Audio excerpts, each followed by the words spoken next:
Like a backstage pass to the world of fly fishing travel, this is Waypoints, the podcast of destination angling. News and events, helpful travel tips, destination profiles, great stories, and expert advice from some of the most seasoned and experienced names in fishing travel. Waypoints is brought to you by Yellow Dog Fly Fishing Adventures, the industry's #1 specialty travel company for the very best insider knowledge, logistical support, and trip preparation. Freshwater or saltwater, international or domestic, Yellow Dog has you covered for your next fishing adventure. And now, your Waypoints host, Yellow Dog founder and director, Jim Klug. So I was recently invited on a fishing and familiarization trip to Ireland, compliments of Tourism Ireland and Fisheries Ireland. The trip was a long time in the making, as it was originally planned for 2020 before the pandemic closed the world. It finally happened in late 2022, and I can tell you that it was absolutely worth the wait. The purpose of the trip had two parts. The first, to visit a network of amazing sporting properties and lodges that are part of a collective known as the Great Fishing Houses of Ireland. During this part of our visit, the primary focus would be on Ireland's legendary Atlantic salmon waters. Part two was to visit and fish with Andrew Ryan at Clonanov Fly Fishing in County Waterford in the southern part of Ireland. Clonanov is an operation that is known for fantastic brown trout fishing on small streams and rivers. I made this trip with a regular traveling companion, Tom By, the editor and publisher of the Drake magazine. Tom and I have done a lot of trips together over the past 20 years or so. Now, when I do initial scouting trips to new destinations, at least those that are potentially new to the Yellow Dog lineup, my goal is always to visit a number of different lodges and locations and to fish as many different waters as possible. I always want to take it all in, to talk to as many guides and industry people as possible and gather as much intel as I can, usually in a relatively short period of time. I'm constantly reminded by Tom that my trip schedules that revolve around promoting travel and experiencing a destination with a jam-packed itinerary rarely aligns with his goal of in-depth journalism, where he prefers to immerse himself in one location for an extended period of time. But Tom is always a good sport, and after years of traveling together, he still has not learned to say no to any kind of a great trip invite or an adventure to a new destination, even when he knows I'll be dragging him all over the place with a nonstop whirlwind schedule. So on this trip, we arrived in Ireland at the tail end of a hot, dry summer season. In fact, all of Europe had been experiencing record heat and massive drought conditions for months leading up to our arrival. We pretty much knew that the fishing for Atlantic salmon, sea-run browns, and native browns was going to be tough, and our hosts were quick to point out in the weeks and days leading up to our arrival that we should probably keep our angling expectations low. The weather for our trip when we arrived was indeed hot, not at all what I expected for Ireland even in the late summer. This is typically a cool and windy destination, but we visited when Europe was in the midst of the hottest summer in recent history. Rainfall had been non-existent in the period leading up to the trip, and the rivers were all incredibly low, with water temperatures that were significantly warmer than usual. Keep in mind that Ireland is a place that experiences legitimate rain on a very regular basis, so the dry conditions and low rivers made things challenging. And all of this is especially true when you're fishing for Atlantic salmon, a species that literally activates and wakes up with fresh rain and changing water levels and conditions. When the river levels are low and the rain stops, these fish will either stay out of the rivers altogether, or, if they're already in the system, will simply shut off and go stale. Feeding an unhappy Atlantic salmon can be close to impossible. But regardless of the fishing conditions and what we would be dealing with during our tour, the purpose of this trip was to see and fish as much of the country as possible in roughly 10 days. Our plan was to start with Atlantic salmon and sea-run browns in the northwestern waters of Ireland before heading south to Tipperary and County Waterford. Now, there are three main fish species that most anglers focus on when fly fishing in Ireland: Atlantic salmon, sea-run browns, and native indigenous brown trout. There are opportunities for these species that can be found really all throughout the country, and the anadromous fish are of course seasonal and run in and out of the systems depending on time of year and water levels, temperatures as well, and other conditions. It's common for many anglers to focus exclusively on the salmon fishing using traditional fly patterns and traditional techniques, and this fishing has been a major draw to Ireland for hundreds of years. Nowadays, however, you can also set up a trip itinerary that allows you to fish for both salmon and brown trout. Usually the action that is found for both species can make a trip very worthwhile. During our 10-day tour throughout Ireland, we were hosted by two amazing gentlemen from Inland Fisheries Ireland, Miles Kelly and Paul O'Reilly. Miles and Paul and the marketing team from Inland Fisheries worked with Tourism Ireland to put our trip together, and from the moment we arrived, they were incredible hosts. These guys not only know the rivers and lakes incredibly well, but they were also amazing guides when it came to the different regions, towns, and rural areas that we visited throughout our trip. They seemed to know just about everyone in the country no matter where we went, and they definitely had the inside line on the very best pubs and watering holes in every town along the way. The route that Miles and Paul put together was basically a giant circle that took us through a good chunk of the country. I will say that even though Ireland is a relatively small island, we covered a lot of ground on this trip, and we drove what seemed like every back road there was on our quest to access amazing waters and unique fishing destinations. Our journey began in Dublin, where we then traveled northwest through Meath, Westmeath, Longford, and Roscommon to eventually reach County Mayo. We visited and fished a number of locations in Mayo, including Mount Falcon and Delphi Lodge, before continuing south to Galway. In Galway, we visited Lough Ina Lodge, Ashford Castle, and Ballynahinch Castle. A note to my Irish friends, please forgive my poor pronunciation of pretty much every name and location I just mentioned. Well, we then spent a day on the famous Galway Weir on the Corrib River. The main beat on this historic section is the short stretch from the weir to the bridge at the cathedral, called Salmon Weir Bridge, located in the very heart of the city. Usually there are dozens of salmon to be seen swaying in the current from a vantage point on the bridge, a sight that always attracts numerous locals as well as tourists. The bridge also serves as a spectator gallery for people to observe the anglers fishing the pool below. Think Waldorf and Statler from The Muppet Show hovering above you as you work your way through the pool. The fish are right there. They're right in front of you. Why don't you catch one? You pretty much get the idea. Finally, our journey took us south through Clare, Limerick, and Tipperary to County Waterford, home to Andrew Ryan's Clonanov Fly Fishing, our final destination. I've been fortunate enough to travel the world for many years, visiting and fishing in more than 50 different countries. And while most of these adventures are always memorable and unique, I can honestly say that this was one of my all-time favorite trips. Not necessarily for the fishing action, but because of the people, the history, and the scenery that we experienced every step of the way. I look forward to doing it again in the very near future. Over the course of our trip, and usually after a few pints on a local pub, I had the chance to sit down with two individuals to record segments for this two-part episode on fishing in Ireland. In part one, I talked with Dominic O'Moran, the coordinator and chairman of a unique collection of historical fishing operations and destinations called the Great Fishing Houses of Ireland. This collection of 12 high-end historical fishing lodges is something that I've never really seen anywhere else, and we'll hear from Dominic about how this network was created, what these destinations offer, and what types of anglers are typically drawn to these operations and lodges. In part two of the Irish episodes, I'll talk with Andrew Ryan, an incredible guide, outfitter, and angler who owns and operates Clonanov Fly Fishing in the southern part of Ireland.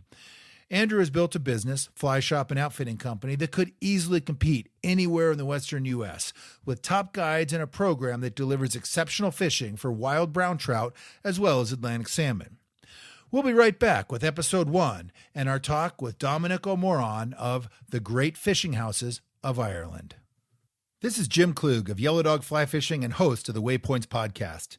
Experienced travelers know that gear and equipment selection is everything, especially when you're headed to remote and distant destinations, which is why, for more than 20 years, Fish Pond USA has been setting the standard when it comes to luggage design for the traveling angler, with craftsmanship that incorporates sustainable fabrics and functionality derived from decades of experience traveling and fishing the world.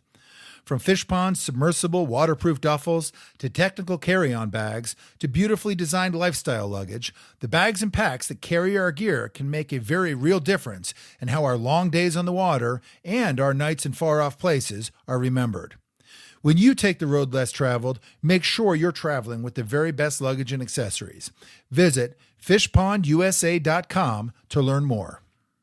Dominic O'Moron, welcome to Waypoints, and thanks for hosting us here in Ireland. It's great to be here. James, I have to call you James because you're in Ireland. We have to get it correct, or I could call you Seamus, which is the Irish for Jim or James. So, look, it's fantastic to have you here, and look, it's an incredible opportunity for you to get a feel, and that's the feel of what we do in Ireland in relation to fly fishing. Absolutely. Now, you're the manager of Loch Inna Lodge, and it's a family operation, correct? Yeah, so Loch Inna Lodge is an incredible little country house between the two principal mountain ranges of Connemara, which are the Mam Turks and the 12 Bens. So it's a small 13-bedroom house hotel. We have predominantly those coming to us are walking or biking, and about 20% of our market is fly fishing. Well, you're also, and correct me if I get the titles wrong here, the coordinator and the chair of a project and organization called the Great Fishing Houses of Ireland. So this is a fantastic mix. Started in the late 90s by the Tourism Association in Ireland, which is called Fáilte Ireland, where they realised that there was an eclectic mix of some incredible angling houses. So the criteria was very stringent, and it is incredible. As the way I described it to you guys earlier was, you can land there literally, with nothing on, and it's incumbent on the houses to get you onto the water. So that's your rods, your boots, your, if you need wet gear, and then your gillies or your guides, your boats, your engines, your permits, your state licenses if where required, and then to make sure that you're fed and watered and lubricated so that you actually, enjoy your time fishing in Ireland. So, as I said, it's an incredible mix of houses. We have two amazing castles. We have some 5-star, we have some 4-star, we have some amazing guest houses and some fantastic sort of welcomes. And the ethos of the houses is very traditional. So it's about the angler. It's about getting them out there. It's about getting them to enjoy the incredible environment that I'm sure you've had the pleasure of enjoying for the last few days. And it's just making sure that they get the best out of it. So when you land, everything you need. And this is an angle, we'll talk about it, I'm sure, is that, people travel lightly now. So they don't want to bring their nice hardy rod and have it broken by some poor unfortunate guy who in the airport or something like that. So this is where the houses, have quality equipment, quality guiding services, and get you out there and making sure that you get that sort of real kick out of what we do here. Well, I'm not sure that there is a network like this that really exists anywhere else in the world that I'm aware of. I mean, you've got competing lodges and operations that in this case, with the Great Fishing Houses of Ireland, they've come together to form kind of a network with the overall goal being to attract more anglers to Ireland and to promote the overall fishing. In a lot of countries, these lodges would be actively kind of competing with each other. A tourism board might try and promote them equally, but in the end, a lodge is going to be super competitive with any other lodges in their own region or their own country. With this network, everybody's kind of working together to promote fishing. Yeah, Jim, it's an incredible organisation, but the key, I think, is what you're saying. It's we have this beautiful Irish phrase called MEL. It's like cooperation, or where everyone sort of works together to the assistance of another. Because let's take your normal Joe who's coming to Ireland, and he's coming here for 5 days, or he's coming here for a week with his family. And he decides he lands either in Mount Falcon, which you've been at, or in Ashford, where you're going to see today, or in the lodge in Ina, or wherever. I could start listing the houses, so I'm going to get them all out there eventually.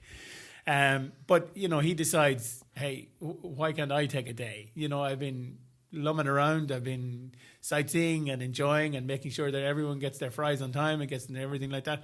So why not take a day out yourself, or a half day? And this is where we kick in. And it's just to make sure that people get to see it. And, I think anglers now have a different perception on angling.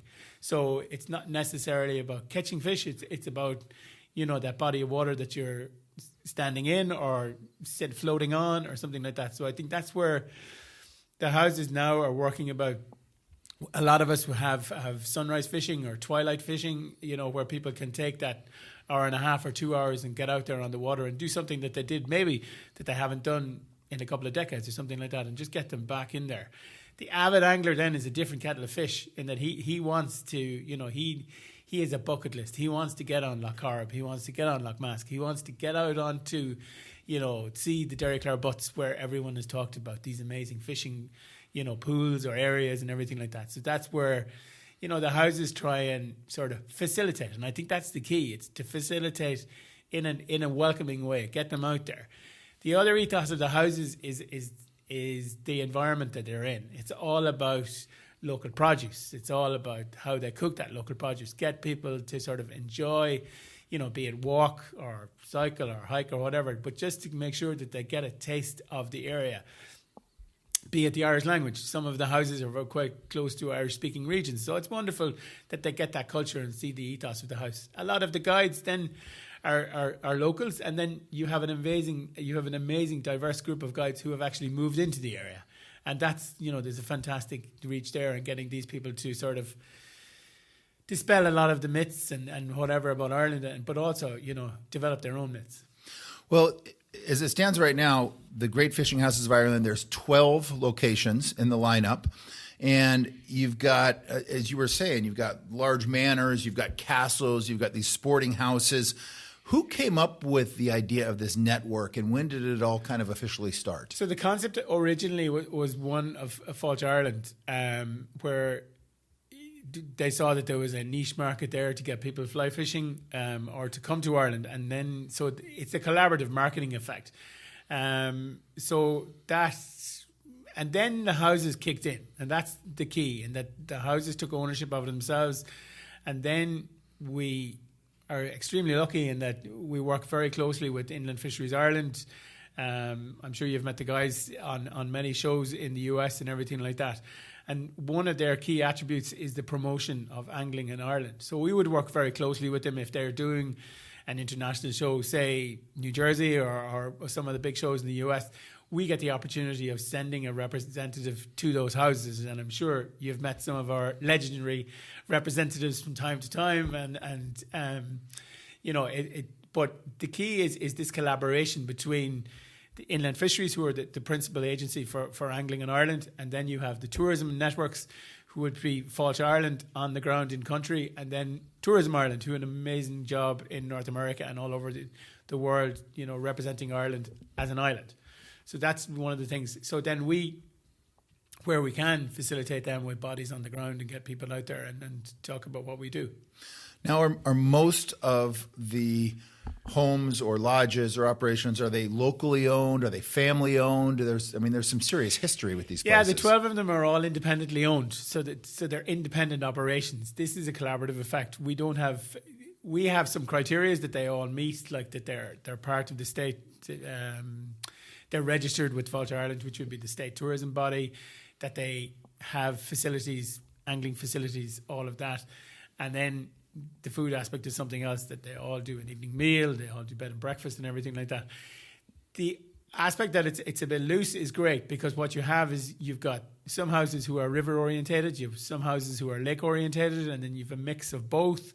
And then, so it's great because in its diversity you have a mix, and so it's great that you could stay in the likes of Ashford or go to Camelon, which is this amazing guest house in Oughterard, and you're fishing on the same body of water but at a different standard of level. And that's where we've got this mix of properties that people can actually, you can go from a castle, as you say, or go to a nice guest house in the same sort of journey.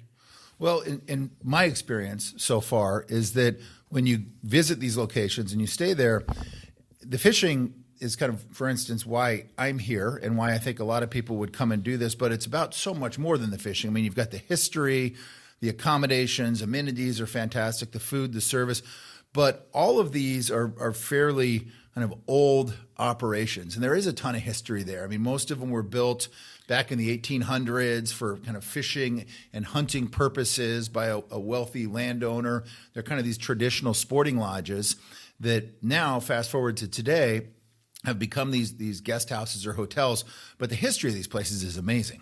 No, it's fantastic. I was trying to explain to a friend of mine recently about how things have morphed and have changed over time. So when I started in the industry, if you ran out of potatoes in the evening, you were in trouble.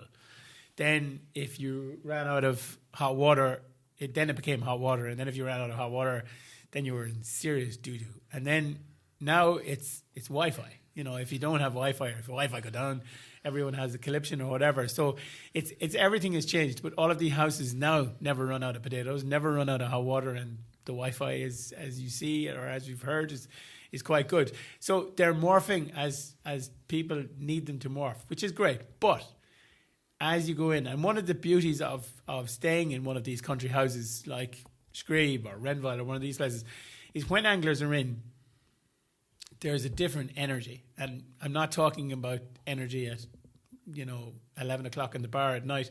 I'm talking about the energy of a fisherman going out to fish. And one of the beauty things that we have is that we have people who don't fish. And the next thing is they see the guys and their waders going out. They hear the talk of, fly. What fly am I going to use in this?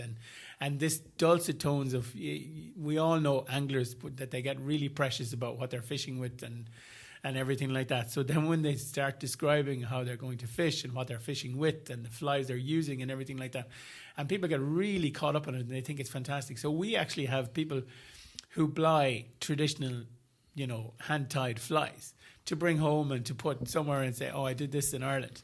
They didn't tie the fly, but the beauty is that they get wrapped up in this amazing journey or story of the angler. Now, if the angler realized that, he'd probably look for a discount. He's not going to get it. Well, all of these operations have a solid fishing infrastructure, well-established programs. A lot of them have private water. They're all on water, located in close proximity to water.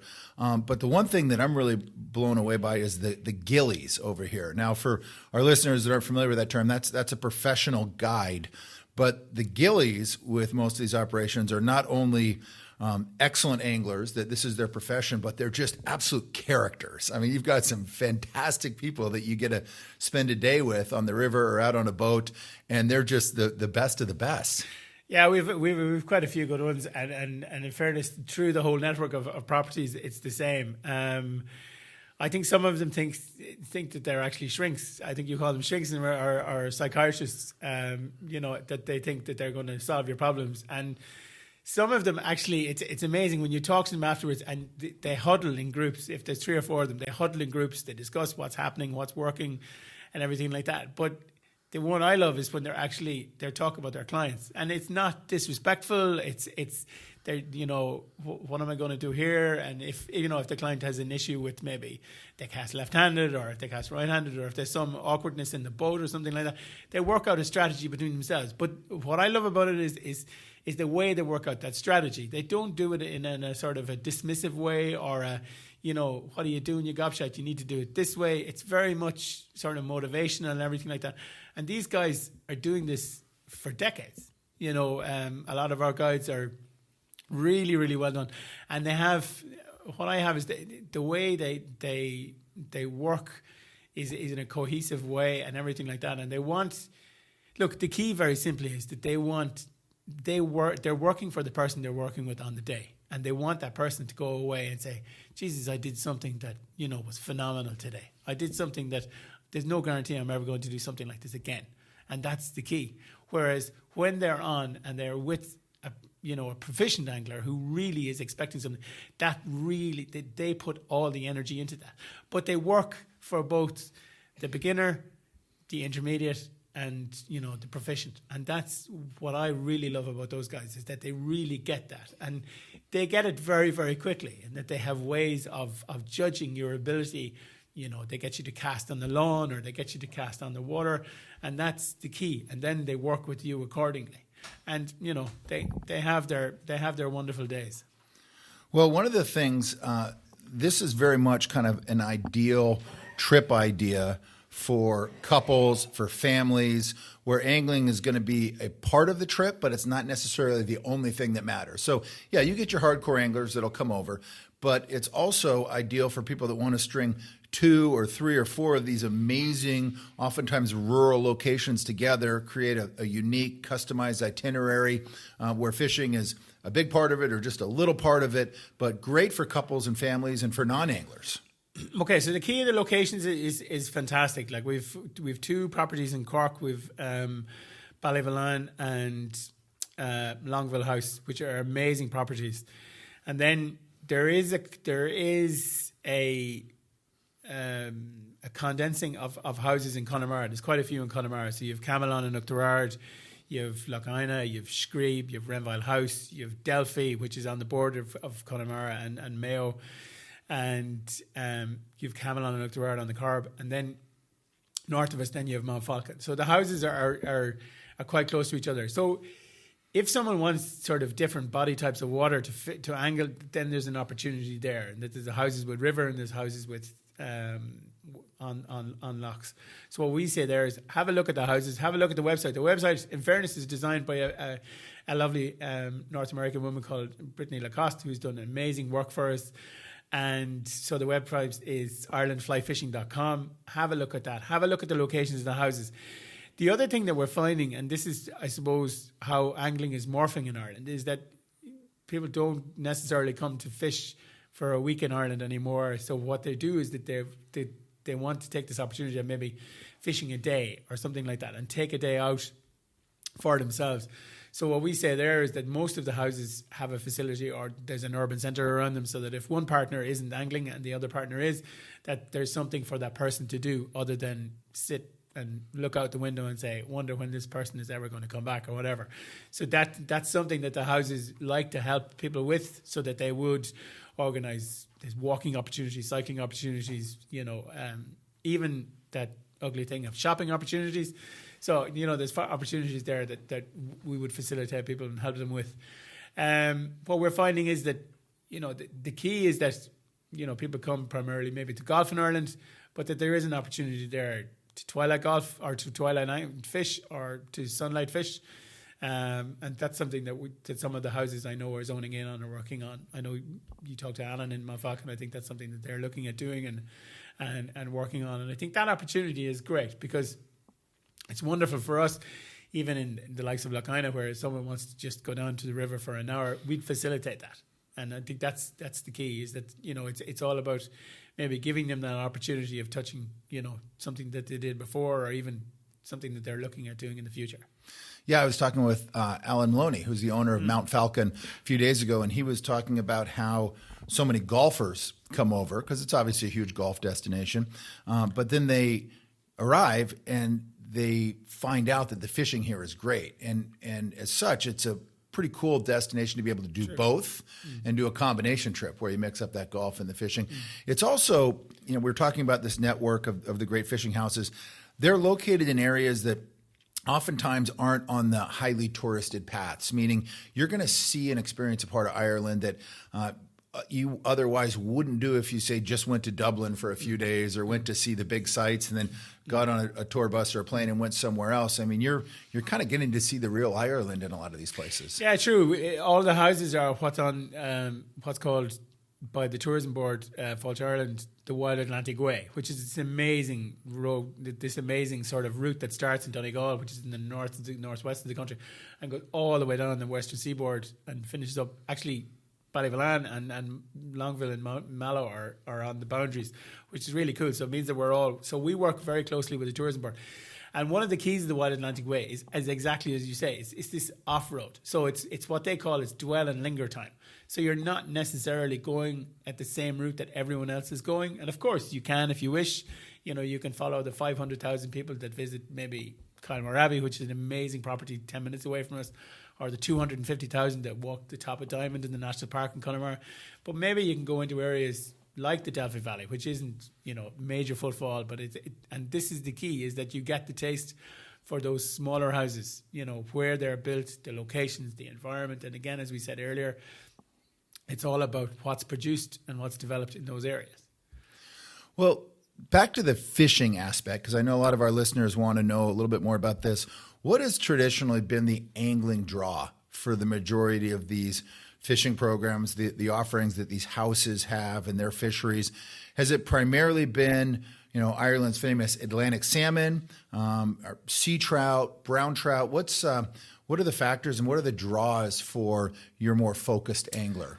Yeah, I think one of the other key attributes of the houses is that they're all salmonic fisheries, so that they're going after your white trouts, your trouts, and everything like that. The key, very simply, is that I think it's the byline that our colleagues in fisheries, fishing in wild places, or wild fishing in wild places. And I think that's the key. And I think that's where, someone gets the opportunity. I'm sure you're going to put a photograph up of the podcast. And if we look at the photograph that's directly behind you, that's Lough Corrib. And that's, you see the gorse and you see those old Atlantic pines and everything like that. So it's about getting people into locations like that. I think the destination is a bucket list destination. So it's one of these places that you want to fish, on the Great Lakes of Mass Corrib and Cara and Con. But you also want to go, as you say, and taste these iconic houses and see what they do or what was done. In that the aspect of angling, okay, a lot of the technology in angling has changed in that the rods are much lighter and, the lines are so much better and everything like that. But still, it's all about, the principle of casting that fly correctly, putting it in front of something and hoping that you get a boil, and the next thing is bang, that you get you get something like that. So I think that's probably something significant. And I think, I was going to say we can't really challenge, the Alaskas or the Russias or whatever, or some of those other areas. But I think it is still very much about the welcome. It's about the homely aspect. It's about getting somebody to someplace they want to be. And that's basically what fishermen want to do. They want to fish. Okay, and maybe it's from dawn to dusk, as you guys did yesterday, and you become hungry and everything like that, but you want to come back and taste that. And, it's not necessarily all about the Guinness, but of course, Guinness helps, And it always helps. It always Absolutely. helps, yeah. But and there's no place where it tastes as good as in Ireland. I don't care what anybody says. It's amazing. But that's one of the attributes. And, what I love okay, I'm supposed to be independent here, but what I love about working in the likes of the lodges is like when you guys were sitting down last night, the first thing that came out was a fly box.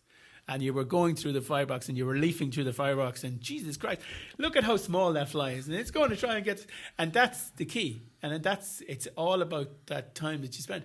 And, 20 minutes later, you may have forgotten the conversation, but it's sort of this imprint that's there. And I think that's one of the things that Ireland tries to do, is that it is this bucket list destination. It is one of these places where you can fish the way they traditionally fished, with modern equipment and everything like that. But, it still reverts back in that, as you talked about, the guides or the gillies, they have a traditional sort of ethos, a traditional respect.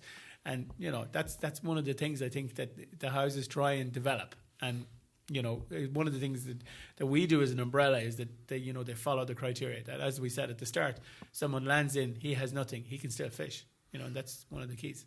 Well, and the tradition of the angling over here is amazing. I mean, it's old school. It is something that is different than you would find in so many modern fisheries today. Yes, it's about going out and being on the water and hopefully catching fish, but it's also about the tradition of angling in Ireland, which is so unique. Yeah, I heard someone describe it recently, and it's a wonderful describe it. You guys were on Lough Corrib yesterday, and you'll see the Corrib today. They're what I call stadium lakes, because it's not about the spectacle of people around them, but it's about the environment. So when you fished yesterday, you were at the foot of the 12 Bends. So it was like this, this whole, you were wrapped in this environment of how this lake formed, where it came from, and what it's doing now. And it's about that feel, and that you're on this body of water, or be a river or whatever. And I think that's one of the things that people really enjoy. It's about the environment. As you say, I think most anglers are at that sort of level of angling now, that it's not necessarily about catching fish. It's about where you are and how you're enjoying it, and the whole aspect of that. And it's a unique itinerary. If you come over and wanted to fish multiple locations in multiple days, there are river fishing opportunities, classic, larger waters where you're swinging two-handed rods for Atlantic salmon. There's smaller rivers and smaller streams where you're also finding, Atlantics and browns. And then the lake fishing is a big aspect as well. And a lot of times, especially American anglers say, I'm not that interested in going out and fishing a lake. But it's different here in Ireland. It's a big part of kind of that angling heritage. You're out in these classic old wooden boats. I think they're called cots. Is that right? And you've got your gilly, and he's taking you to these different areas of these lochs, these lakes. Some are small, some are massive, and in those lochs, you're finding Atlantic salmon and sea run browns and regular brown trout. They're all there, and it's just amazing. And so I guess my advice for someone thinking about coming over and fishing Ireland is come with an open mind. Expect diversity of waters, whether it's big rivers where you're swinging flies, smaller rivers where you're scrambling around and fishing particular pools where you see the fish, they're there. And then, of course, the loch fishing, which is really interesting and unusual as well. But overall, it's such a unique experience when you combine that diversity of water with these great stays in these fishing houses of Ireland and of course, the places throughout the country that it takes you. Very unusual. Let me ask you another question. How has the travel scene in Ireland been kind of coming out of the pandemic? What's changed, and are things pretty much back to normal over here these days? This is a question we get a lot. Yeah, it is. I think things have settled, so people are a bit more. Things are looser, so people are. You're traveling around. The restrictions aren't there anymore, but it's still safe. And I think people. There was great learnings out of the pandemic. So in that procedures have changed. We've worked. So and I think that's where, for me, the learnings coming out is that people have changed maybe attitudes to how things were. It's an incredible destination to come to, and people are very, very professional. But I think the learnings out of that have really improved the offering that's there. So it's back to normal, but it's actually better, I think. One of the things that struck me while you were just talking there is and I hope you agree with me, is I think anglers are incredible at the way they study their art form, and I just think, I alluded to IrelandFlyFishing.com, which is the Great Fishing House's website, but in fairness to IFI, Inland Fisheries Ireland, who are, as we stated, the statutory body that take care of angling in Ireland, they have an incredible resource in their websites and everything like that, and some incredible publications. So if people, reference that site, I think it's inlandfisheries.ie. It's fisheriesireland.ie. So there's some incredible knowledge on that. Again, the tourist boards, the Wild Atlantic Way, if they Google that and everything like that, there's some incredible advice on that, and handy things to use or whatever. So, and anglers for me are fantastic at that, because they have I think they study more on fishing than they ever did in high school or anything like that, because this is something that they really get, and it's something that they want to do correctly. But the information is fantastic that's out there, and I think that's the great thing about this internet age we live in, is that knowledge and awareness is out there. And I know programs like your own, are incredible, and it's a fantastic tool to use and everything, Well, we're looking forward to getting into the Yellow Dog lineup, no doubt about it. It's an amazing country, an amazing experience. And then the last thing I would bring up is now is a great time to be here. I mean, the cost of fishing in Ireland is surprisingly reasonable compared to, say, something like Iceland or a lot of these other destinations. Yeah. The value of what you get in this country and in traveling around is pretty amazing. Yeah, when you definitely look at the price of the dollar versus the euro now, you're definitely laughing. But I think there is incredible value, and I think this is a learning out of the pandemic, in that people are looking for value now. So it's incumbent on the businesses, be it angling, be it accommodation, or be it food or anything like that. It's about value for the buck now, and I think that's where we don't have a direct aspect on how houses cost or anything like that. But I think it's something that the market is dictating, that it's about value for money, and definitely shop around, have a look and see, but there's definitely incredible value out there.